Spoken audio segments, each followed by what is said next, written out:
Week 2, Day 5 of our Holy Word for Morning Revival. The title is Crucial Aspects of Matthew 5 through 7. Let's read verses. Matthew 5:9. Blessed are the peacemaker, for they shall be called the sons of God. Hebrews 12:14. Pursue peace with all men and sanctification, without which no one will see the Lord. So when the Lord says, blessed are the peacemaker, this is not something light or small. According to the footnote in the Recovery Version, Satan is the rebellious one. He is the source of all rebellion. Wherever rebellion is, peace disappears. We can see this very clearly in today's world, today's situation of the world. And look at the situation around us. When there is no divine ruling, everyone is fighting. Country fight against country. There are wars everywhere. Even within one nation, inside governments and politics, people are contending, arguing, opposing one another. And the big question is why? Because there is no submission to God's ruling. Where God's authority is absent, rebellion fills the gap and peace is gone. But we don't have to go to look that far. We can look right into our own family. Is there God's ruling in our household? If there is no divine ruling, there is no peace. No peace between husband and wife, no peace between children, parents and children, and even deeper than that. We can go more deeper. We can ask ourselves, is there peace within us? If deep inside we are restless, disturbed, and unsettled, that is a sign that we are not fully under God's ruling. And at that point, Satan is operating, not necessarily outwardly, but inwardly, robbing us of peace. So this shows us that peacemaking begins within us, under God's authority. For the kingdom of the heavens, the Lord needs people who are willing to be ruled by Him. So when we allow God to rule our thoughts, our emotion, our reaction, something happens. Peace flows out. This is why Hebrews tells us to pursue peace with all men. Peace does not come from arguing or controlling. Sometimes people are fighting because they want to seek peace. No, the more you seek peace, the more you find trouble in the world. That is the situation in the world today. So it always, if you want peace, it should be comes from living under God's government. So then the Lord says, they shall be called, what is this in the verse? They shall be called sons of God. Why? Because our Father is the God of peace. His life is peaceful. His nature is peaceful. So when we are born of Him and walk according to His divine life and nature, we express what He is, and what He is peace. So peacemaking is not a natural virtue. It is not about being nice. It is about expressing God. So when we live under His ruling, peace becomes our expression. And when people see that peace coming out of us, real stable and unaffected by situation, they recognize, oh, this is the Son of God. Satan produces rebellion, but God produces peace. The kingdom of the heavens needs peacemakers, and peacemakers are those who live under God's divine ruling. Praise the Lord. And this is why Hebrews 12:14 says, pursue peace, right, with all men and sanctification. So peace must be pursued. It does not come automatically. And peace is linked with sanctification, being separated unto to God, living under His government. So without this kind of living, the verse says, no one will see the Lord. That means we may still believe in Him, but our enjoyment and clear vision of the Lord are hindered. So let's read the paragraph below. Those who are strict with themselves, merciful to others, and pure toward God are peacemakers. They do not like to offend, hurt, or damage anyone. To be a peacemaker does not mean to be political, which is falsehood and hypocrisy. We must be righteously square, not politically round. The New Jerusalem is square, not round. Although we are righteously square, we are still merciful toward others. This enables us to be pure toward God and to see Him. If we are such a person, spontaneously, we will be peacemakers. Instead of fighting with others and hurting them, we will always maintain peace with those with whom we are involved. So this paragraph shows us that a peacemaker is a person who is strict with themselves and pure toward God. This is very meaningful. Many problems and conflicts come because we are strict with others but loose with ourselves. But a peacemaker is the opposite. They deal with themselves first. Because they are strict with themselves, they do not like to offend, hurt, or damage others. So, at the same time, the ministry makes it very clear. Being a peacemaker does not mean being political. Being political means being round, saying things to please people, compromising the truth, or acting in hypocrisy just to keep outward peace.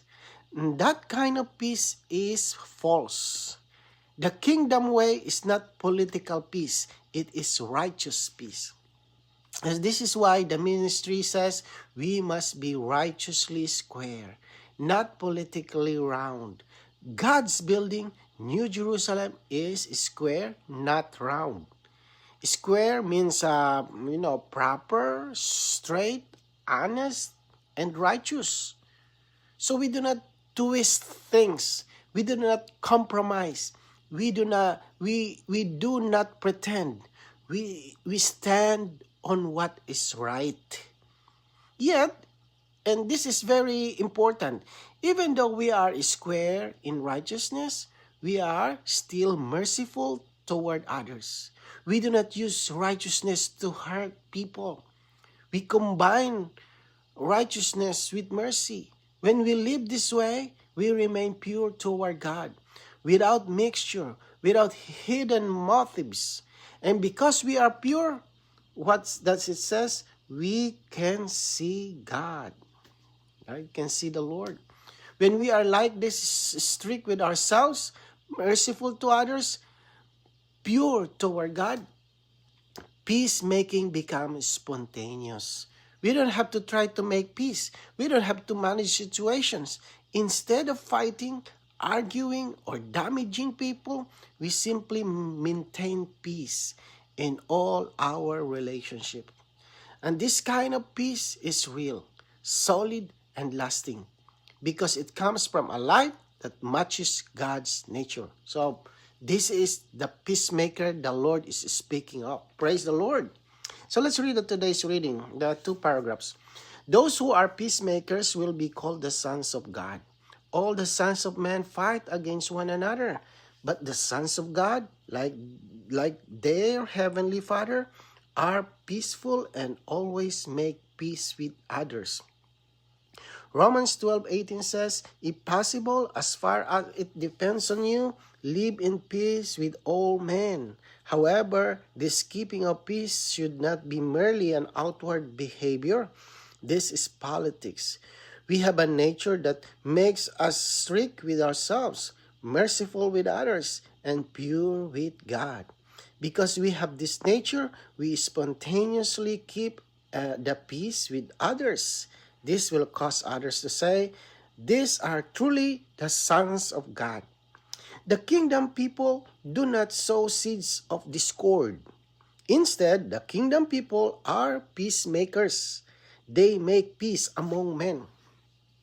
So the Lord does not say that peacemakers are simply good people.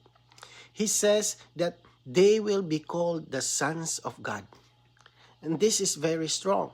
Many people may act peacefully outwardly, but that does not mean them sons of God in expression. What identifies the sons of God is the expression of the Father's life and nature.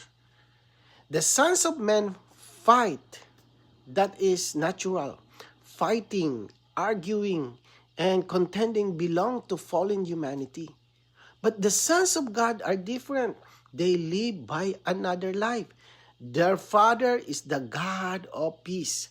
And when they live by His life, peace flows out of them spontaneously.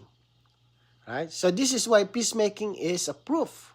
If a person is truly a peacemaker, not politically, not outwardly, not pretending, but inwardly and genuinely, this indicates that they are living by the divine life. They are not just believers in name. They are sons in expressions. So when we make peace, we are not just fixing situation. We are manifesting who we are. We are showing that we are sons of God. We belong to God. That we live by His life and that we carry His nature. This is why others can say, "These are truly the sons of God." You are truly the sons of God. So to be a peacemaker, therefore, is not optional in the kingdom life. It is a mark of sonship. It flows. It's like it flows in your blood. So the more we live under God's ruling, so this is the secret. We need to be under God's ruling and allow His life to operate in us. And the more peace we express, and the more clearly we are known the sons of God. Right? So let's read the next paragraph. There is no peace in the present age. People everywhere are scheming and struggling against one another.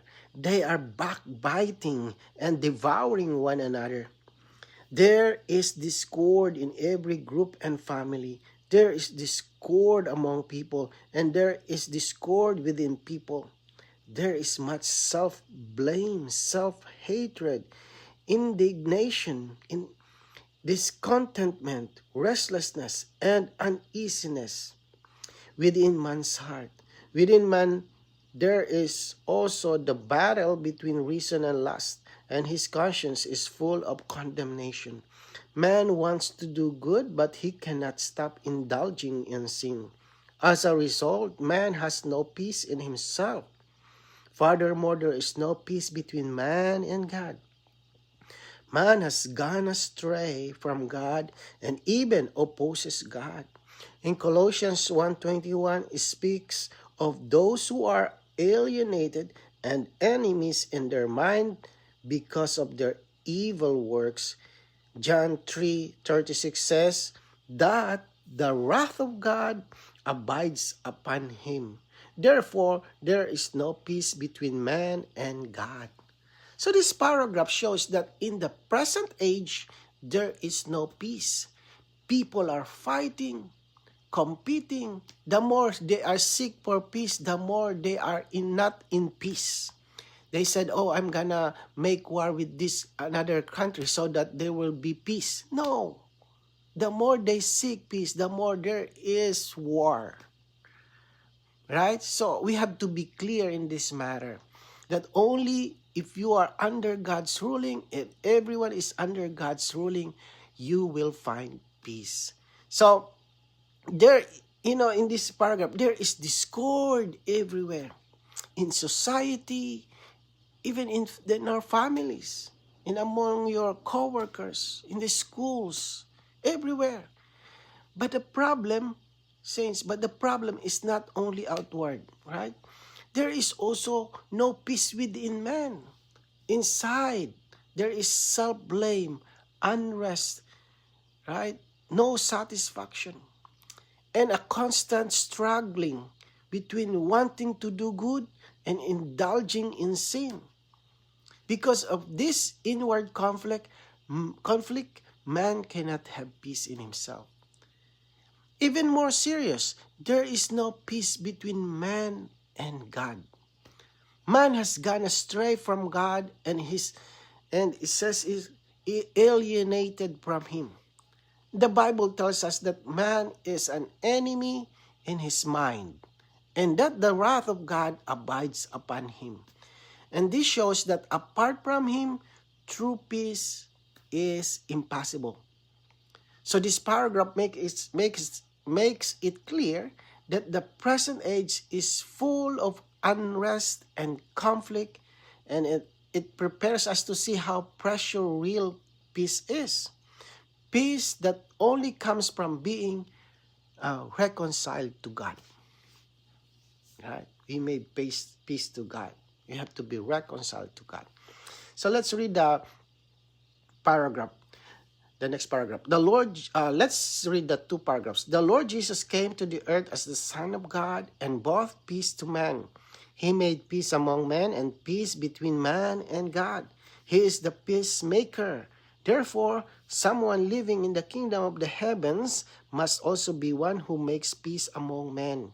He can live in peace with all men, and he can give peace to all who contact him. The blessing for the peacemakers is to be called sons of God, because they make peace like the Son of God. There are strife and discord in the church because the church lacks peacemakers. If we do not have peace with others, we cannot have peace with God.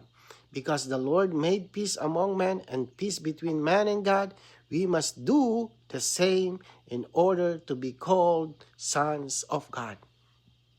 So these two paragraphs shows that the Lord Jesus is the peacemaker. Praise the Lord.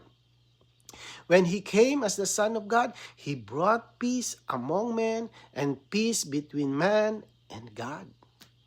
Right? We have peace now between God, we and God, because of the Lord Jesus, because he came as the peacemaker, and because he is the Son of God. Making peace is part of who he is. So therefore, those who live in the kingdom of the heavens must also be peacemakers. Are we living in the kingdom of the heavens? Are we living in his kingdom right now? Right? We have to live in peace. We should also be peacemakers like the Lord Jesus Christ. We can live in peace with others and even impart peace to those who we contact. And this peace comes from living by Christ. So the paragraph also tells us that strife in the church exists because there is a lack of peacemakers. Right? So it doesn't mean you go to the meeting every day, you're already peacemakers. We have to go much more deeper on our enjoying of the Lord. Peace with others and peace with God go together. So if we do not have peace with others, we cannot have peace with God. So since the Lord made peace among men and between man and God, we must do the same. This is why peacemakers are also called sons of God. They live and act like the Son. Right? So, let's read the last paragraphs. Most believers think that it is quite high to treat others with love. The requirement of love is not as high as the requirement of peace. Someone may not have peace when he treats others with love, but he must have love in order to be at peace with others. In the church, it seems as though the more love there is, the more there are strife and opinions. This is because people have love, but their flesh is not broken. They are not under the ruling of the heavens, and there is disharmony among the saints. It is not enough to merely have love. Right? So, it shows us that peace is higher than love. Right? Peace is higher than love. Many believers think that treating others with love is already very high. But the ministry here in the Morning Revival tells us clearly the requirement of peace is higher than the requirement of love.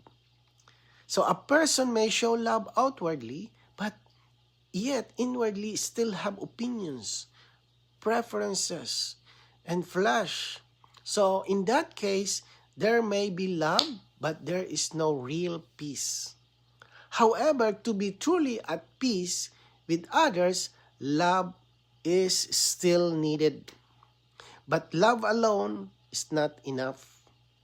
And this is why in the church, sometimes it seems that the more love there is, the more strife and opinions appear. The problem is not the lack of love. The problem is that the flesh is not broken and people are not under the ruling of the heavens. So without God's ruling, love becomes mixed with self and disharmony comes in. So this paragraph makes it clear. Peace does not come merely from love. Peace comes from a broken flesh and a life under God's ruling. Only then can love result in genuine peace among the saints. So Lord, praise your Lord Jesus. Thank you for your word. Lord, save us from loving in our flesh. Break our natural life and bring us under your ruling. Lord, make us real peacemakers in the church. Cause your peace to rule among us. Lord Jesus, we praise you. Amen.